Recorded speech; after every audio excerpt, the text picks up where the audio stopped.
What is this? What are you wearing? It's my Godzilla shirt. What? Are we You recording? Yeah, we're recording. Oh, Why do you think you sat okay, down in sorry. that chair? Because we're not going to record? We're going to have a conversation with us looking at each other awkwardly? Sorry. What are you wearing? Why? Okay. We're about to interview an author, historian on the subject of one, the Roaring Twenties, all the more reason why you should be dressed up a little bit, but Warren G. Harding in particular.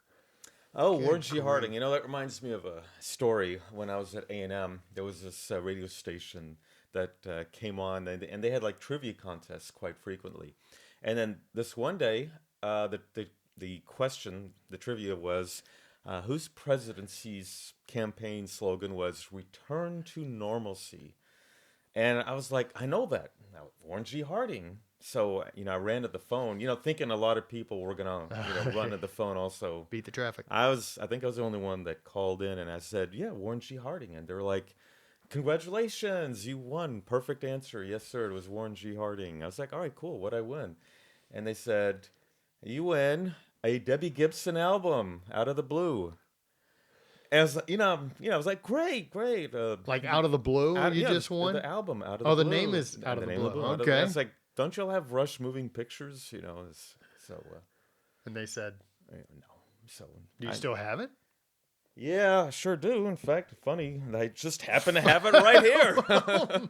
Yeah, No, that really came out of the blue. that was You so, didn't fall for that, did you? Yeah. I got it. Yeah, I get Unbelievable. it. But but it was She was a crush of I mine. was so inspired by this album. No, not really, but I'm trying to play along here. But yeah, I wanted to write a screenplay called Breakfast at Debbie Gibson's. Hey, Did you ever write it? no, they said it wasn't original, but I thought it would be a smash hit, really. Yeah, I bet you did. Only in your dreams.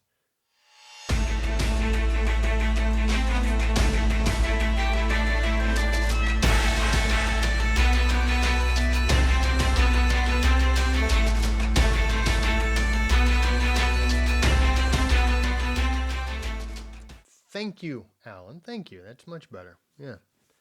Yeah. Yeah, I got to look professional here. Yeah. Speaking of professionalism, why do you always have that button open? What is that? Like, what is that all about? Well, What I are gotta, you trying to show tell the people? the hair on my. Yeah, well, because if I do it like you, I'm gonna look like a goober. You do know that you look like a goober with that style. I don't think so. Exactly.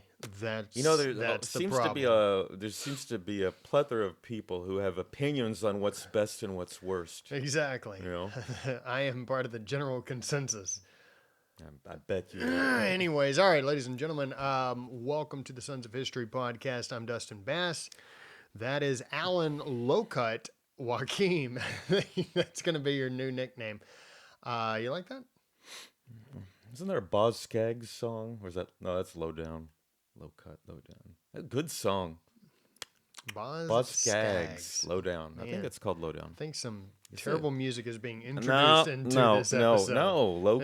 Boz Yeah. Scaggs. Boz Boz Scaggs, Scaggs. come on. Oh, It's yeah. a great No, song. you come on. I don't even know who it is. All right, ladies and gentlemen, we've got a real great guest to join us. But before we get into the conversation about Warren G. Harding, let's talk about what happened this week in history.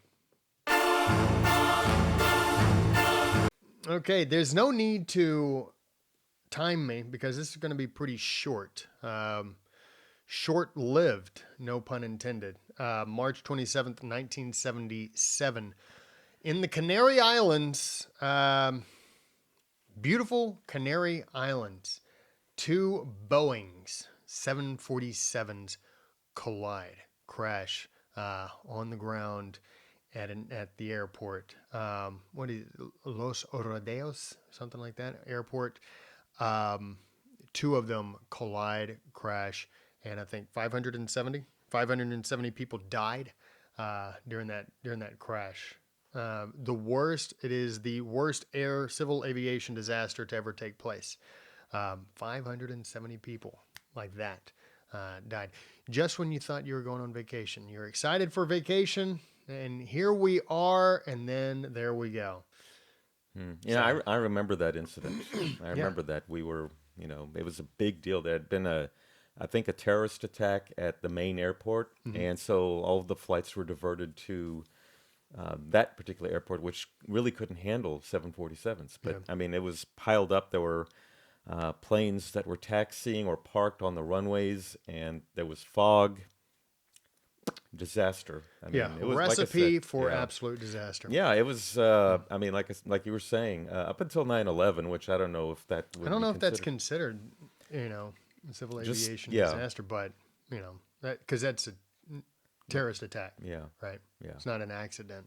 yeah. But now I remember it. I Hmm. remember it clear as day. Yeah. Now, for me, the this day in history will be actually two dates: March 22nd and March 24th. Or this week, whatever. What Go did I ahead. say? This This day. day? It Yeah, doesn't this matter. week. That's right, this week. Sorry. This week in 1765, March 22nd and March 24th, British Parliament decides to impose two acts on the 13 colonies. This was in response to the French and Indian War, also known as the Seven Years' War. It cost Britain a lot of money, and they were like, you know what? We're going to make them Americans pay. So they passed the Stamp Act, which basically any piece of paper you had, whether it's uh, forms that you had to sign or playing cards, you had to have that stamp, and there was a tax on it. Hmm. And then there was the Quartering Act, where you had to Quarter have the troops. quarter the troops, Yeah. British which troops. I think what the Third or Fourth Amendment to the Constitution, the Bill of Rights, specifically Yeah. says, nope, not Nope. during peacetime. Yeah. So yeah, I mean, those events led to the American Hmm. Revolution, led to the protests, which the protests led to action that took place Gaspee and Boston Harbor, and Great Gatsby. yeah, the Great Gatsby. I like Yeah. that. Now the Gaspee incident in Rhode Island, Hmm.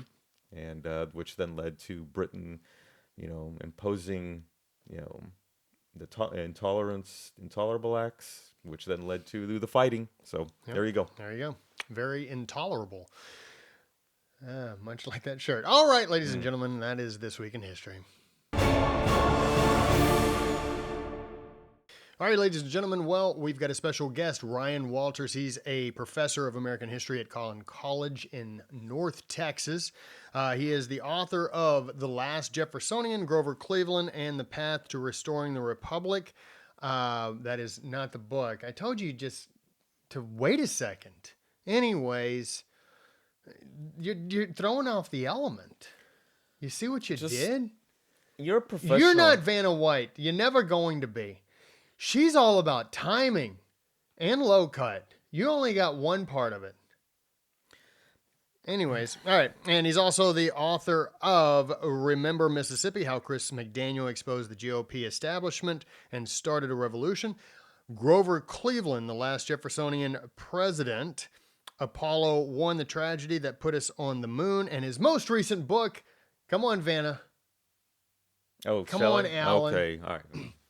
In his most recent book, The Jazz Age President, Defending Warren G. Harding. And You know, speaking of a president do who you know who needs he to... looks like? Warren G. Harding. You ever watch Welcome Back, Kotter? No. Mr. Woodman. I always remember always saying, "Damn, that guy looks like Mr. Woodman." Hmm. Yeah, he does. Interesting. Welcome Back, Kotter. Yeah, well, welcome back, Alan. Hmm. Welcome back to the show. All right, ladies and gentlemen, we've got Ryan Walters on the line. Ryan, how are you doing, man? I'm doing great. How y'all doing today? Yeah, it's a We're nice good. day outside. Yeah, it was. Yeah, I just got back from a little vacation with the family, and when I say family, I don't have a wife and children. This is parents, brother, and his kids. So went over at the beach, beautiful weather, and here I am, topping off the week, getting to talk about Warren G. Harding. So thanks for joining us, man. This is going to be a fun, I think, pretty enlightening conversation as well. Thank you so much for having me. It's great to be here. Hey, man, you're very welcome, and we're excited to talk about a president that definitely does not get his just due.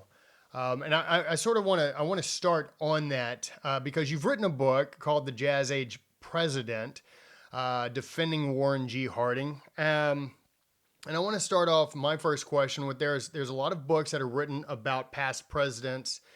Although a lot of those are typically presidents that we're pretty fond of. I mean, we get, the Washingtons, the Lincolns, constantly, Adams, even, FDR, people that, typically Americans are fond of.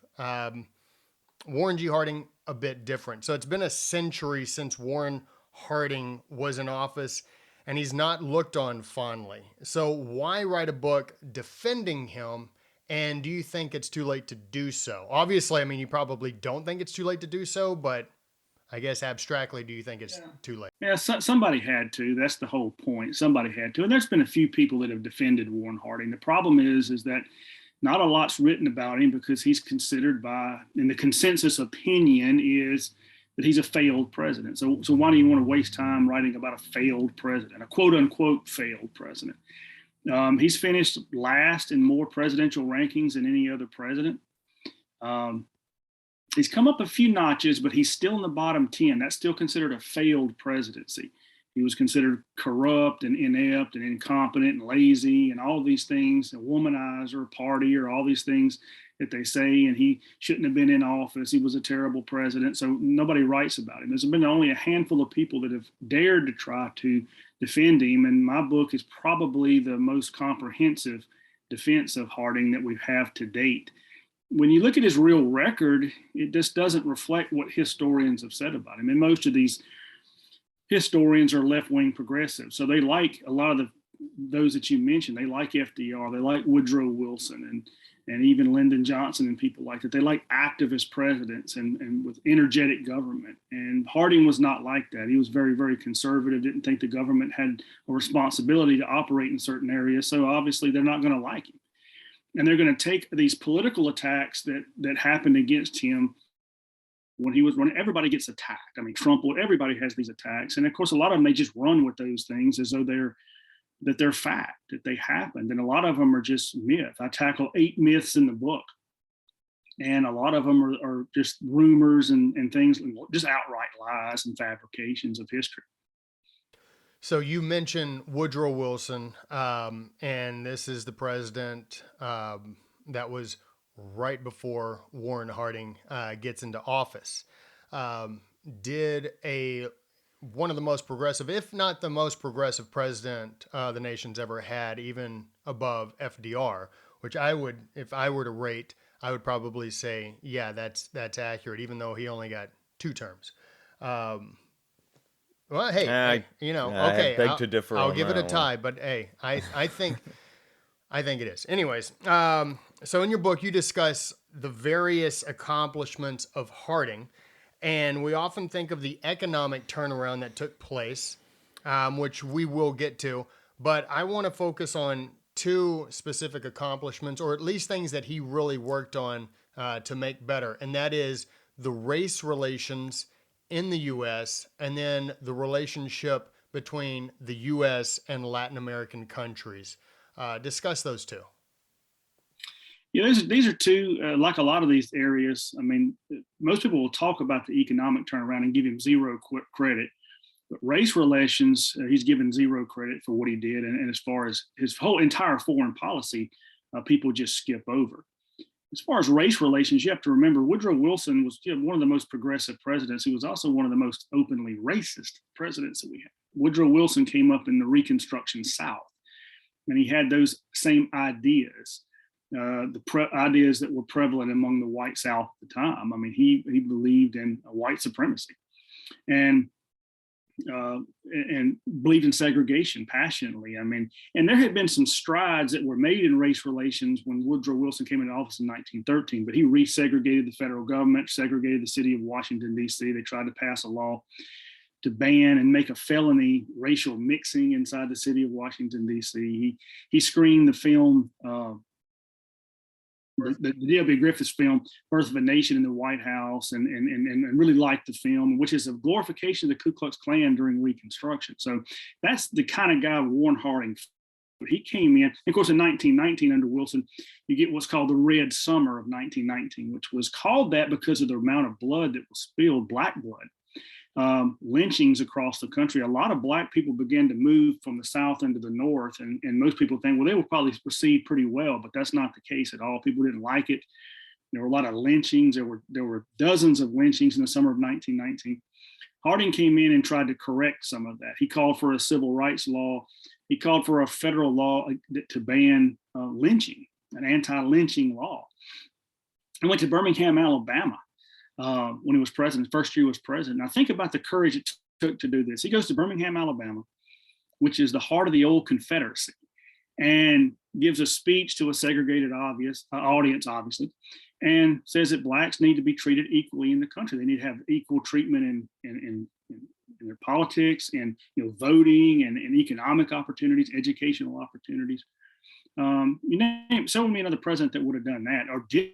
Nobody did that. He kind of used the bully pulpit to do that. Went to a historically black college in Pennsylvania called Lincoln College, spoke to the graduating class, shook hands with all 400 of the graduates. And the school was very excited to have the president of the United States come and speak. And they said it was the high watermark of the history of that institution. So there's a lot of things he did. Not a lot got accomplished, but he at least reached out. Because remember, he was only in office 882 days. FDR was in office over 4,000 days, and his racial record is deplorable. There was no anti-lynching. He ignored all of that in favor of placating the South. So his record is so much better than Wilson, so much better than FDR. As far as foreign policy and relations with Latin America, Woodrow Wilson had destroyed a lot of that. Not only with Latin America, the Caribbean and all of that, the raid with Pancho Villa and all of that. Mexico was very unhappy with Woodrow Wilson, particularly. The president of Mexico had called him a terrible enemy of Mexico. But when Harding came in, Harding reached out to him after he was elected and wanted to repair those relations with Mexico and other nations. Because there was some bad blood, not only with Mexico, there's a lot of bad blood with Colombia. Remember, they were building the Panama Canal. And Panama was a province of Colombia, and we started a revolution to separate Panama. So he reached out and tried to work better relations with those nations and was pretty successful. The president of Mexico was very happy about that and called Harding's inauguration a new day. It's a new day for our relations. In other words, we're starting over here. So they were very happy to see that. Woodrow Wilson was not like Harding. Harding was a very kind guy. He'd sit around with us and we'd be telling stories and having a good time. Wilson was not like that. Wilson was an academic. He had been a professor at Princeton, the president of Princeton, and he was a very arrogant guy and believed he was always right and everybody else was always wrong. I mean, he said at one time, "Hey, I'm president of the United States because God put me in as president of the United States. And, you have to listen to me because if you don't, you're not listening to God. You're going to go to hell probably." And that was his self-righteous attitude. And when you have somebody like that, you're going to poison relations with them. And it took a person like Harding to come in who didn't have that kind of attitude and begin to repair those relations. Reminds me of a monarch. Reminds me of a monarch we once had. You figure? Yeah, I do figure. Well, I'll tell you, there is a very long list of accomplishments that Harding made, and which includes some of the measures and policies that fueled the economic boom of the 1920s.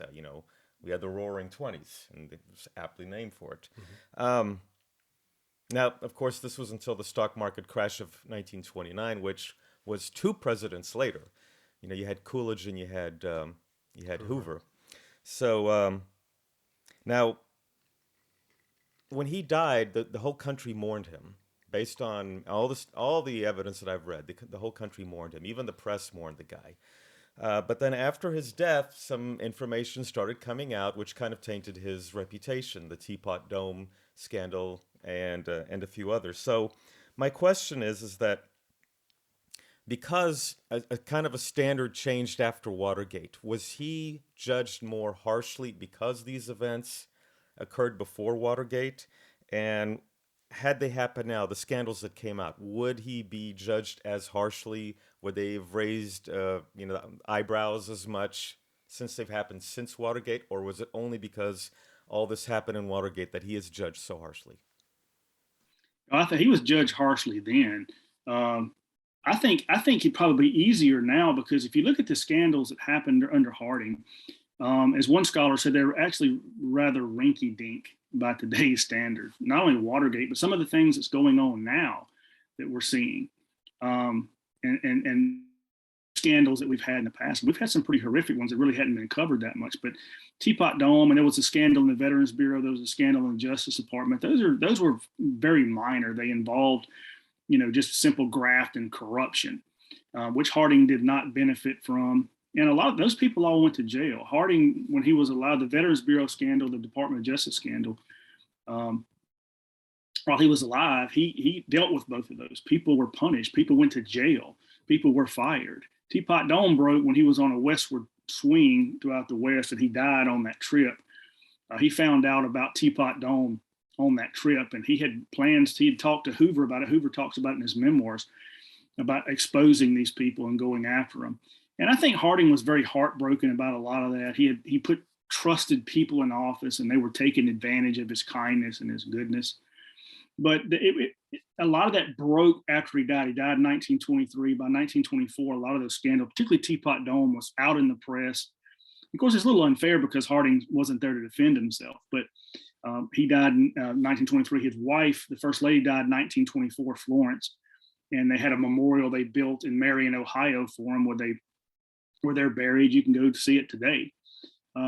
But they wanted to dedicate that. And while Coolidge was president, Coolidge wouldn't go give a speech to dedicate it because the scandals were so much in the press, and he thought it would hurt him politically.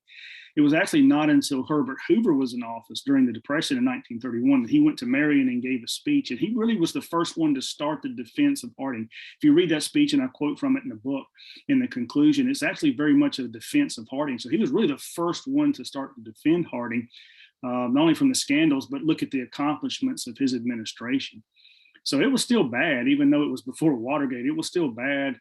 And that's what's tarnished his reputation. People say, well, he was corrupt, and then so he's a failure. Well, when you look at the real record of those scandals and what he did, and he confronted people and fired people, and people went to prison, much different than Nixon and others that either cover them up or either say, well, they're not a scandal. You remember Obama said there's not been a smidgen of corruption in my administration. Well, that's true. It depends on how you define corruption.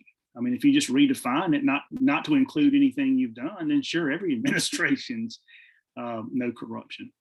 I got a question that sort of ties in with yours. So Harding dies.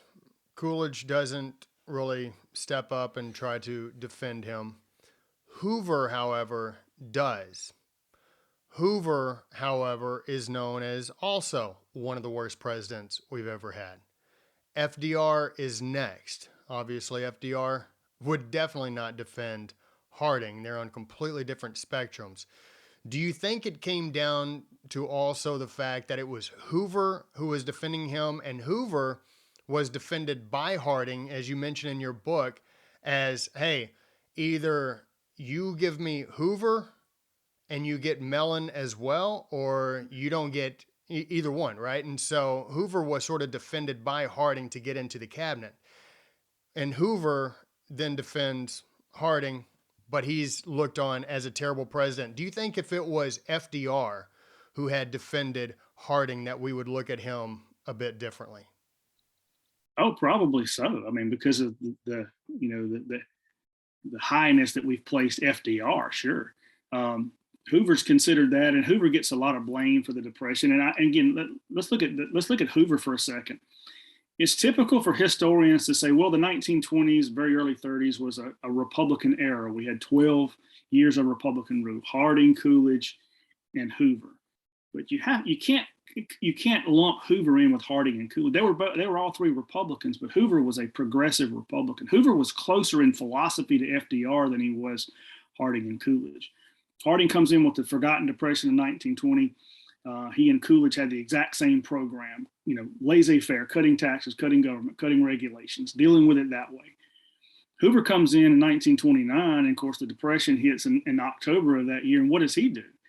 He starts throwing everything he has at it. As a matter of fact, if you read Rexford Tugwell, he was one of FDR's brain trust members. He admitted that they got a lot of the ideas from the New Deal from Hoover. So it's really customary to call it Hoover's New Deal. Hoover was spending money, raising taxes, raising tariffs, doing all of these things that made the downturn worse. And of course, FDR picked up where he left off and really went forward with progressive government and grinded us into a terrible depression. But yeah, Hoover does have some good qualities. Let's not knock him in the head too much. I mean, he's a brilliant guy. He's a brilliant engineer.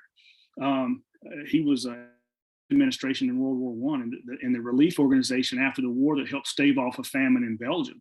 That's why Harding wanted him in the cabinet in some capacity.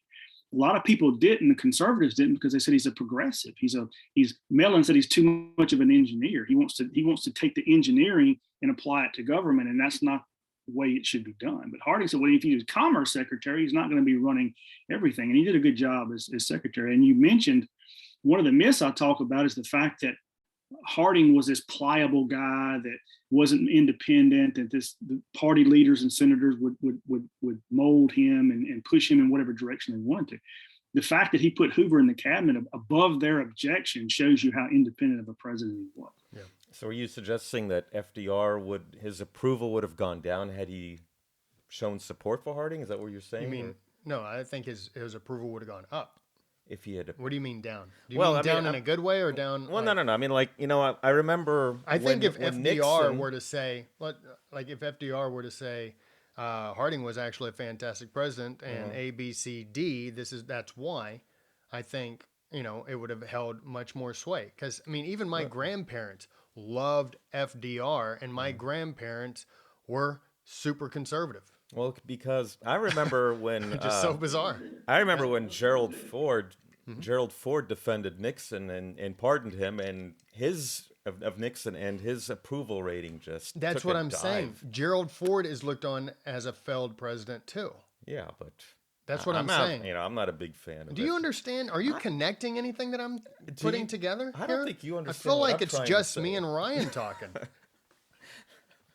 When you're bet, Thesis, though, that's interesting. I think probably so. I mean, if FDR had defended him, I don't know that he ever said anything about Harding. If he did, it wasn't good. I can tell you that. I'm just saying if FDR did defend him, Because would Harding that and Coolidge are blamed for the depression. I mean, they don't want to blame FDR. Let's not blame Hoover and FDR, who took their policies that gave us a roaring and reversed them and destroyed it. Let's throw the blame on somebody else. And that's what and when you read these historians about Harding, that's what they say.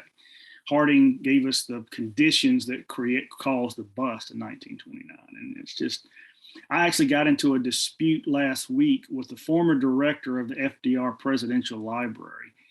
I got an article on my website, and he saw it and he called it rubbish. And I tried to go to duel him a little bit on Twitter, but he wouldn't take in debate too much. But some other these liberal historians got in, and when you look at the record, you look at what really happened during the 20s and then what happened in 1929 and the 30s. It's pretty clear what happened. And you have to give a lot of credit to the Federal Reserve for causing the downturn. I mean, the Federal Reserve just had a terrible monetary policy from 1929 to 1933. And as you well know, the Federal Reserve can make or break an economy with one decision. One bad decision, they could destroy it this afternoon if they wanted to, if they made the wrong decision. And a lot of people don't want to look at that. It's the Milton Friedman thesis, which I happen to agree with. Absolutely. Well, I've always looked at the polls that show Harding down on the bottom. I'll see Jimmy Carter high up, which, I mean, I remember Carter. I remember, damn, that was a bad time for the country. His foreign policies, his domestic policies, and look, and I've never made it a secret. I like Trump. I'm a big fan of Trump. He's down on the bottom. He's down on the bottom with Warren G. Harding, and I'm sitting here going, I don't know. I've read about Harding in high school and in college, and I've always felt that the polls were unfair. My I called her my post-Civil War American history professor in college. She didn't think too highly of him, and in fact, she told me that the way he died was he gets a message or finds out about Teapot Dome and just collapses, and then that's how he died. And she talked about quite a list of things that happened afterwards. But the things that I read, I mean, I saw like like I had mentioned, a list of all these accomplishments. So my question to you is this: who is it who gets to judge who's the best and who's the worst? What group is it who decides who's the best and the worst president? did their opinions, because I know much of it happened afterwards, but the people who spoke out against Harding, did their opinions sway the public to say, yeah, he was bad? Or was it that the people who thought fondly of him, were they ignored when it came to the polling?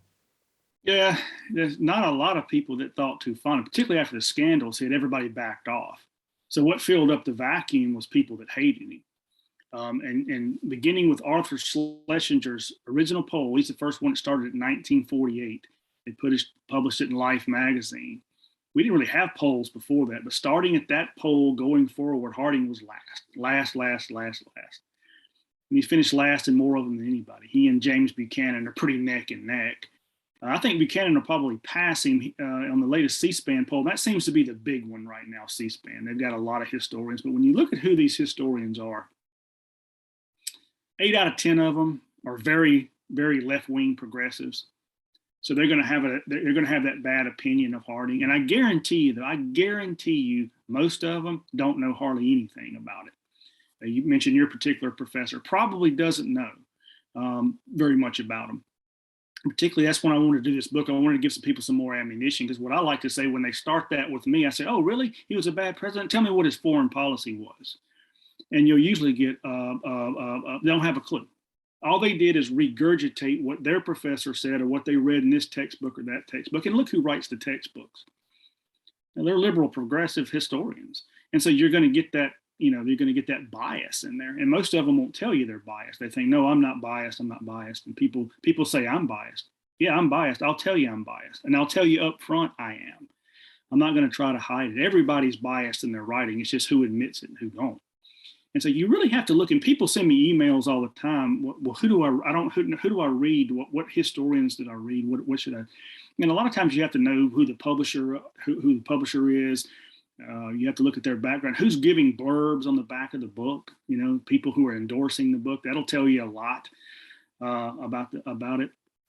You kind of really have to do your homework on these historians. But that's who's driving the narrative.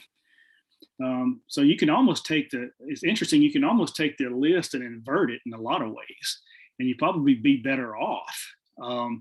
These supposed great, look at the last top 10 list. Look who's in it. I mean, Woodrow Wilson and all these people are in it. Lyndon Johnson was ranked 11th in the latest. Lyndon Johnson, that just tells you all you need to know. And you mentioned Trump and Harding. They're very, very similar. Go look at the parallels between Trump and Harding. They're very, very similar. Yeah. Mm-hmm. I personally, I like John Kennedy. I would have loved to have met the man. I've been to his presidential library up in Boston. I think he's a good president too. I think he's the best Democrat of the 20th century, no question. You think? Okay, because I was going to say, he's in my, I guess in the top 20th 5, century. if not my top 10. I mean, top 10, if not my top 5. Yeah. I didn't like Bill Clinton at the time. I think he was an effective president. But yeah, I don't know if I would put him in the top 10. Clinton? John Kennedy. Oh, John Kennedy? Yeah, I think he was, would. personally I like Obama's in the top 10 right now. Yeah, which is bizarro world. Yeah, and and there were scandals there. The Fast and Furious, Benghazi. I know there was a couple. How dare you? What? The IRS. Look how they use the IRS as a weapon. That's something that FDR did all the time. Well, I always looked at him as you don't see Harding or Coolidge or people like that using the government as a weapon against people, but you see FDR using that as a weapon. Woodrow Wilson used it as a weapon. I talk about that in the book. The fact that he threw people in jail just because they opposed his war in Europe. FDR used the FBI, routinely used the IRS as a weapon. He ordered illegal wiretaps on people. He threw over 100,000 Japanese Americans in a concentration camp. But let's rank him third. But Harding, who pardoned political prisoners, let them out of jail, even though he didn't agree with them, like Eugene Debs, an avowed socialist. Let's put him down on the list. He's a failure, but FDR, is a hero. It makes no sense to people with any common sense at all. Oh. And I think it's the public then relies too much on these lists, and then they just go with it. Yeah. They think, well, these are professional historians. These are people that do it all the time. And you get the sense that they are not biased, but you understand they have an agenda. And what those lists tell us is more about the people making the list than it does about the presidents that they are surveying. Again, there's some conservatives on C-SPAN's panel, Amity Shlays, who endorsed my book, but they're few and far between. Yeah. Yeah, well, I mean, we've talked about Howard Zinn, where he's considered an esteemed historian by many, when Yeah. we don't agree with that at all. Oh no, Careful. Regnery's got a really good book out there. It's an expose of Howard Zinn and his history. I mean, Howard Zinn's history should be retitled "The Marxist History of the United States." I mean, you have to understand who these people are and what they're trying to do. And when you don't know, when you get some young student that's impressionable and they go out and read Howard Zinn, it's unsurprising they have the attitudes that they have today. Yeah. Well, yeah, we've had a couple like Dr. Mary Graybar and Yeah. Don was it I'm referring to. Dr. She's Donald? excellent. Yeah. Okay, Donald Critchlow, is that was that Yeah. his Don name? Critchlow. Yeah, good guy. Okay, so return to normalcy. That was slogan. We talked about that in our intro. If President today came out with a return to normalcy slogan, would they be someone like Doctors Ron or Rand Paul? And in your opinion, would we return like to the gold standard, slashing the government down to something like Washington, Jefferson, and Madison had envisioned? And would they be called isolationists? Because, after World War One, I know Wilson wanted he wanted the League of Nations, the Treaty of Versailles, and Harding was not going that route. So if we had a president running today with a slogan, what do you see in someone doing a return to normalcy? It's interesting you say that because they tried to use that in favor of Biden's candidacy. There were a number of articles in 2020 essentially saying that that was his candidacy, the return to normalcy, which I thought was just complete ridiculousness. And that was just an attack on Trump. When you look at Harding's return to normalcy, and I do this in the book, and I think it's very important to do that when you're talking about Harding, is to put him in context. That 20-year period before he became president was a progressive era. TR, Taft, Wilson, and all the progressive reforms that we had. It really changed the nature of the relationship between the individual citizen and the government. And of course, with Wilson, you get the Federal Reserve and the income tax and a whole bunch of stuff. And then, of course, you get the war.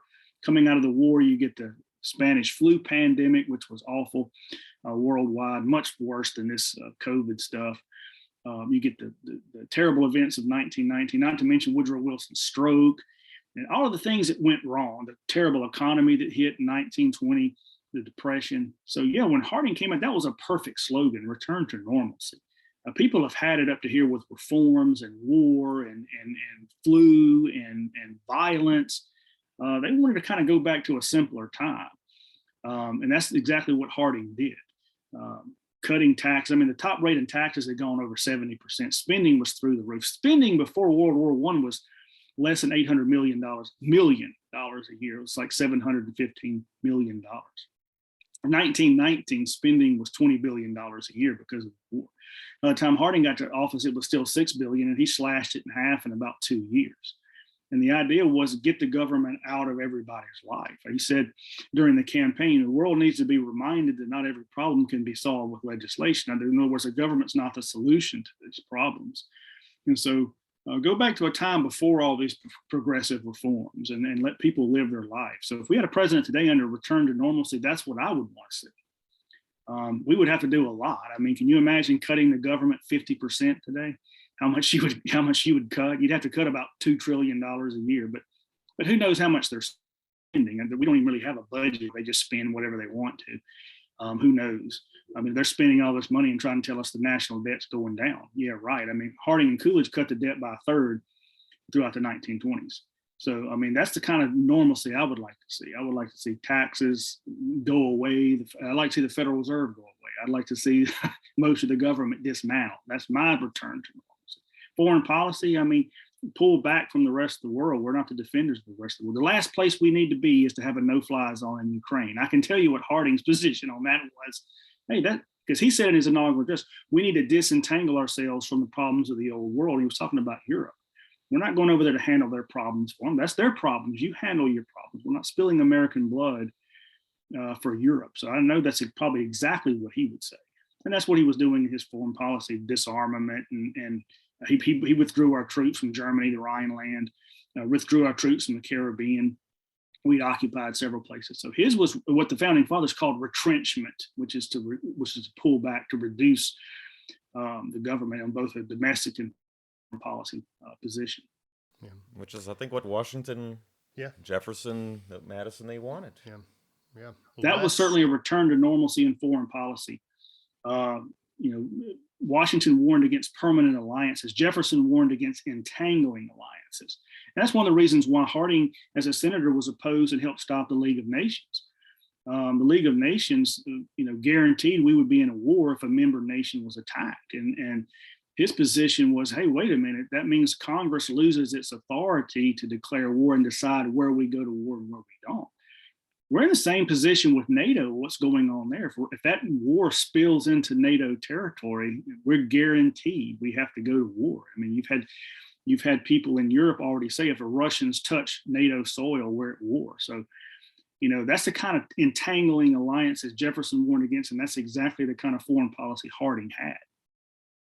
Yeah, it's interesting that because we mentioned Zen and we mentioned like how young people view America and they don't hold America in high regard, and yet at the same time a lot of people have this Wilsonian mentality of America to where America is the smartest country in the room, if you will, and Right. yet we're the ones supposed to be guiding the world as if their leaders have no idea what's going on. It's just like it really it is it's illogical to look It down is. upon America and yet at the same time view America with this massive American exceptionalism, which you and I, believe in American exceptionalism, but they, it just really doesn't make any sense, and it's almost comical. It would be comical if it wasn't so tragic, as they say. So, well, Ryan, hey, this has been a fun conversation. Thanks so much, Yeah, ladies and thank you gentlemen. so much. The book is The Jazz Age President, Defending Warren G. Harding. And I agree. He needs to be defended. And at the same time, while defending him, I think it'll put into perspective other presidents that may be down on the list as well. And so I think there's going to be not just a focus on Warren G. Harding with this book, but also it will overlap into other presidencies that are looked down upon, and then other presidencies that are uplifted that shouldn't be. So, Ryan, thanks again for joining the Sons of History. Really enjoyed the conversation. Thank you so much. It's been a lot of fun. I appreciate it, guys. Well, I gotta say, I enjoyed that because I've always, as I mentioned in the interview, I've always been. I don't want to say I'm a fan of Warren G. Harding, but I've always wondered why is he ranked so low of all the good stuff that took place. Mm-hmm. You got to give the guy credit for the Roaring Twenties. He had a lot to do with it, with the tax cuts, slashing the government, because we were in a recession Yeah. his first year, which was because of the disarmament and the we're Massive just coming spending. off of Yeah. World War I, and Mm-hmm. so he comes in, we have a recession, he hires Andrew Mellon, and they turned the economy around. Mm-hmm. It went, I think, unemployment was around 11 to 13%, Mm-hmm. and by the time he died, I mean, it was I want to say like three three. 3%, I Yeah. think it was, and I mean, we had great economic activity Mm-hmm. for another 8 years or so. Yeah. But again, you had Calvin Coolidge, and then you had Herbert Hoover. Yeah. So I thought I thought he was a great president. I couldn't understand. I see some of the journalists today and some of the historians today, the way they think, the way they Mm-hmm. rate, and Yeah. And it I makes sense. makes sense, Yeah. yeah. So, but if you don't know much about history or you don't know much about even politics, you're gonna go you're gonna form your opinion based on these Yeah. ratings. Yeah. And that's what's weird to me is like you're going to form your opinion based on what like these historians or even journalists today like view as a good president, which is somebody who's going to be an activist president Yes. making things happen, just even if it's to a detriment to the country or the people in general, Mm-hmm. right? Like, yeah, but he I use this often. Like, yeah, but at least at least he tried. He was really trying to. I'm like, I don't care if he was trying or not. I would rather have somebody who just didn't give a rip, didn't really do anything, and it benefited the country, Mm-hmm. than somebody who was working their tail end off 20 hours a day, right? Just trying to do things that are for the best for the country and made the country worse off. I would rather the other guy, and I would rate that guy way higher. Even if it was like he didn't really do anything. I'm like, yeah, but what was the outcome of that? Mm-hmm. The outcome was we get to keep more of our money, we keep more of our freedoms.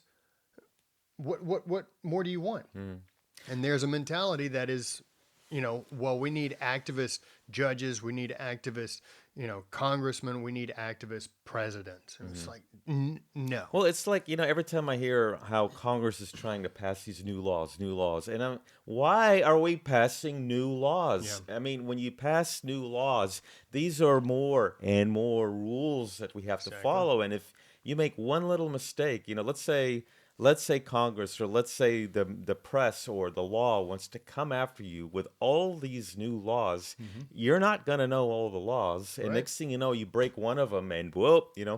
But here's an interesting thing is that the reasons why they judge Harding so harshly. I've heard, okay, well, he didn't finish his term. He was only there for what, 2, 3 years, Hmm. and it's like, okay, well, John Kennedy. Harding died in 23. Kennedy died in 63. Hmm. Yet Kennedy was ranked very high. I think he was. I know he's in the top 10. Yeah. Okay, so that argument doesn't fly. Okay, then the argument, well, he was, Harding had affairs. Well, Bill Clinton, Kennedy, those guys had affairs, yet, they're ranked pretty high. So that Yeah. argument doesn't fly. Yeah. All right, well, then he had these scandals that took place. Okay, let's look at Obama. Okay, he had the Hmm. Fast and Furious, he had the IRS, he had Benghazi. He And look at hold on, hold on, hold on. Let me mention this. I gotta mention this, and this is the one scandal that pisses me off to this day. Was when we traded a deserter, and now oh this is what the soldiers were saying. They classify him as a deserter, and that's what they see him at.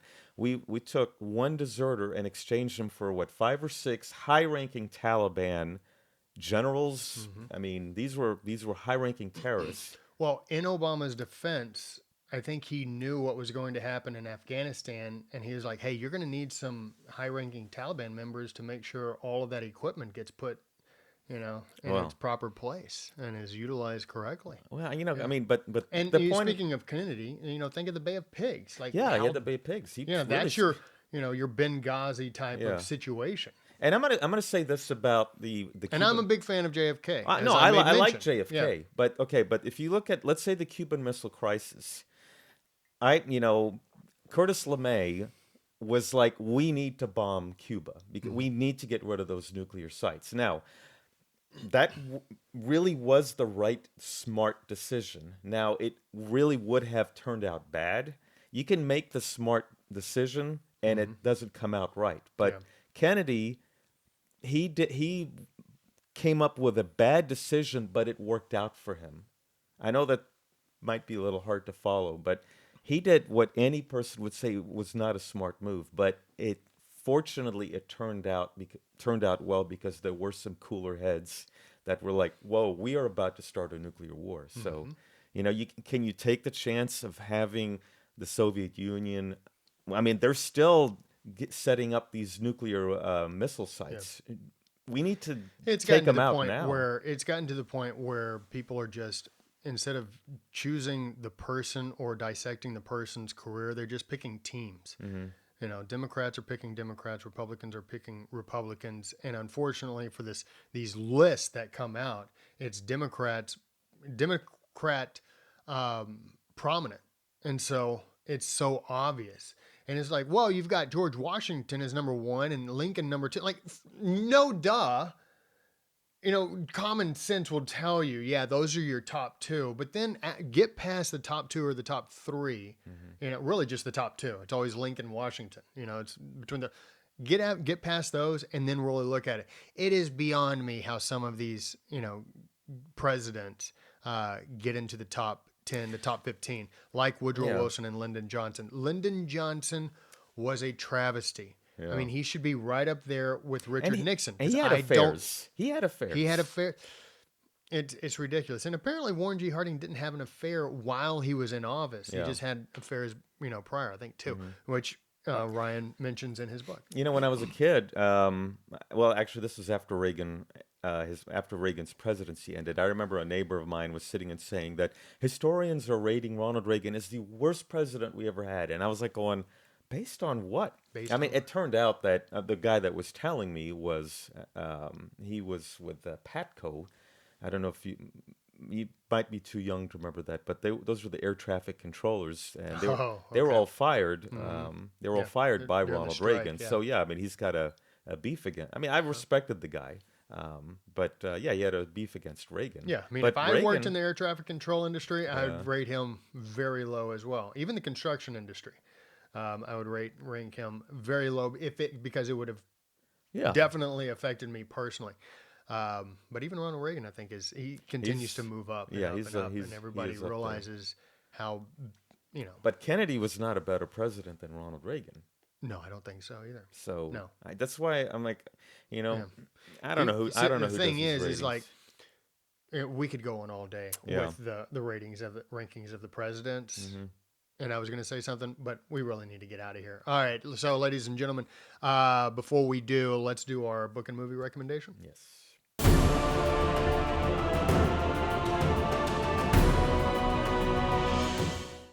All right, ladies and gentlemen, it is synonymous. Anonymous. It's Anonymous Jazz Age President You by mean Ryan Welch. unanimous? No. You said anonymous. Uh huh. Do you not like that? I've heard better. Okay. It's synonymous. Isn't that the same thing? Yeah. Get it? Oh, up top. Well, I didn't see Oh, it. man. All right. So it's the Jazz Age President defending Warren G. Harding. I really like this, how this is going. It's by Ryan Walters, who we just had on the show. This is a really good book. It's a nice breakdown, and as he said, it's very concise. It's about 200 pages long, but it gives you just an idea of the good things that Warren G. Harding did, and at the same time points out a lot of the things that people have said about him, that he sort of, as he said, there are those 8 myths that he attacks and sort of breaks down. So it's a very good book and an easy read and a lot of really good information, and gives you information on what was going on in the world at the time, right before Harding's presidency, during, and then during, not so much after. So, all right. And my movie, The Great Gatsby. Hmm. No, Gatsby. Gatsby. So The Great Gatsby. That's the This is Leonardo one, yeah. right? This is the new one. Came out. Did you see it? Oh yeah. It's really good. They did a fantastic job of really just pulling in the jazz age with this. Leo DiCaprio does a fantastic job, and so does what's his face, Tobey Maguire. He did very well, and I really liked how they changed this one from the original with your buddy Robert Redford. Who played Daisy on that one? Carrie Mulligan. I don't think I remember her. Yeah. Well, okay, so my book and a movie. Obviously, the book. Really, you put the book down. You like that, put huh? the book down. I said it's synonymous. Well, but I need to carry it. It's to hold it. anonymous. Okay, so all right, so this is. I Gonna need you to be anonymous. All right. We need books like this because I've always, and this is before I even knew that this book came out, I always believed that Warren Harding, the guy's being portrayed very unfairly. I thought he was a good president. For the longest time, I could not understand why is he ranked so low. Okay, somebody, like from maybe the New York Times has started the whole thing, and everyone just regurgitated what he had to say. I don't know. But either way, okay, so yeah, so this book, and I must recommend Oh, The Great The Gatsby. Great Gatsby, yes, by F. Scott Fitzgerald. which the Roaring Twenties, and Roaring Twenties was because of Warren G. Harding and their policies, Mm-hmm. his administration. So I really did like the book. I read it in high school. I didn't like it in high school, but when I gave it a reread Mm-hmm. about maybe 10 years ago or Yeah. so, I was like, hey, you know what? It's actually, Exactly. you know, Yeah. I learned. I find myself doing that too. Like books that I read as a Yeah. kid or a teenager, I Mm-hmm. reread. I'm like, man, Yeah, same quite thing good. happened with the Iliad. Mm-hmm. Yeah, great, great book. Yeah. Now I didn't like it when I first read it, but the one book I always liked then and now was the Animal Farm. Mm. I love that one. So, Classic. all right, now for the movies, also The Great Gatsby, but mine is the 1974 version, Mm-hmm. which follows closely the book, pretty much. Now that one had Robert Redford, Mia Farrow, Bruce Dern. Bruce Dern. You had Scott Waterston. Sam Waterston. I'm sorry, Sam Waterston. You know him from Capricorn One. You know him from one of those SU. Was it the what's Don't- that SVU? The Law and Order. Yes, Law and Order. Yeah, Just straight up Law and Order. yeah. White He hair. plays Toby The Maguire. white-haired guy. Yeah. So now you also had a Bond girl, Lois Childs from Moonraker. Oh, okay. Yeah, and then my favorite, Scott Wilson from The Walking Dead. You remember Scott Wilson? He plays Herschel. I was gonna say Herschel. I couldn't Yeah. come up with the name. Yeah, Yeah, Herschel. you see a young Scott Wilson in there. So again, the movie does follow the book very closely. Yeah. So Yeah, I I liked it. liked the new one more than the old one, but they're both worth watching. And I never thought Mia Farrow. I got sort of wigged out with the old one, with the original. What was that? I just because they just would stare at each other like in a real weird way. I Anyways, don't remember yeah, that one. It's just I just remember thinking Mia Farrow. I mean, really? Could you? really Mia Farrow. Yeah, Really? she just didn't do it for me. No, She really didn't. no. You know who would have been better would have been like Ellie Mae Clampett or Elizabeth Montgomery or someone. One of I Dream of Jeannie. One of those. Or that chick on 10. I think Bo Derek was a little Bo too Derek, young. yeah. She Bring was- her out. Bo Derek came out. She was 18, I think, in '79 when that movie came out. So she would Okay, have yeah, been she'd have been fine. 13. Yeah. Here we go. All right. Well, that's all. Goodbye. I'll talk to you later. I hope you have a great week. Shouldn't we talk about the websites? Is and all? anybody finding us? What do you mean? Huh? Huh? They're finding Go us ahead. on Facebook. Okay, just like us on Facebook. Follow us on Instagram, whatever on Rumble. Although, Rumble, We're- we need yeah. to, and then YouTube. Please subscribe to us on YouTube Yeah. and tell your friends. We need more subscribers on YouTube than we really need anything else. I think we're shadow banned, like officially. I'm, Over the past several hundred subscribers, Uh-huh. it keeps jumping in increments of 10. I think I've discussed this with you. Increments of 10. and not only It that, is but super any weird. times I put a link to Oh, like let's say Facebook, shut down, yeah. YouTube, Nothing. nothing. I mean, it's Which Facebook hates outside links, but yeah, but it's all a joke. Anyways, I don't want to get caught up complaining. yeah, I can they know. find our But we do website? have our own website, which is not shadow banned, which is www.thesonsofhistory.com, where That's right. we have links, we have articles, we have merchandise. Mm-hmm. Like am I, Oh, yeah. Sons of History coffee mugs and Yes. T-shirts. Well, that is it for our show because I got to go use the restroom. Goodbye, everyone.